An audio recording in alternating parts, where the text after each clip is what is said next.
तर ॲक्शनला रिॲक्शन असते ती पाहायला मिळाली असं एकनाथ शिंदे म्हणाले। ठाण्यातील राड्यावर मुख्यमंत्री एकनाथ शिंदे यांची ही प्रतिक्रिया आहे। कालच्या घटनेवरती राज ठाकरेंचे ट्विट आले, तसंच मुख्यमंत्री एकनाथ शिंदे यांची देखील आपण ही प्रतिक्रिया पाहतोय। या प्रतिक्रियेत ते म्हणतात ॲक्शनला रिॲक्शन असतेच ती काल पाहायला मिळाली। ताकि सभा में आंदोलन करना, इसका समर्थन मैं करूंगा नहीं, लेकिन मैं इतना ही कहूंगा कि राज ठाकरे जी के सभा में, उनके दौरे में उबाटा के लोगों ने जो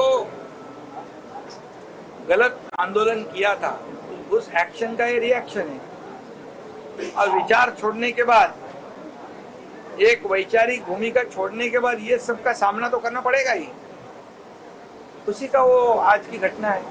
विधानसभेच्या दृष्टीने आमची पावलं पडतायत, त्याच्यामध्ये अशा प्रकारचे दुष्ट लावण्यासाठी असे प्रकार अहमद शाह अब्दालीची सुपारी घेतलेले लोक करणार, हे आम्ही गृहीत धरतो। मी कोणत्या पक्षाचं नाव का घेत नाही, कारण हे जे सगळं चाललं आहे हे फक्त महाराष्ट्राचा शत्रू अहमद शाह अब्दाली याच्या इशाऱ्यावरून, याच्या सुपारीवरून चाललेलं आहे। आणि हे देवेंद्र फडणवीस यांना माहिती आहे, राज्याच्या मुख्यमंत्र्याला, मिंदे मुख्यमंत्र्याला माहिती आहे,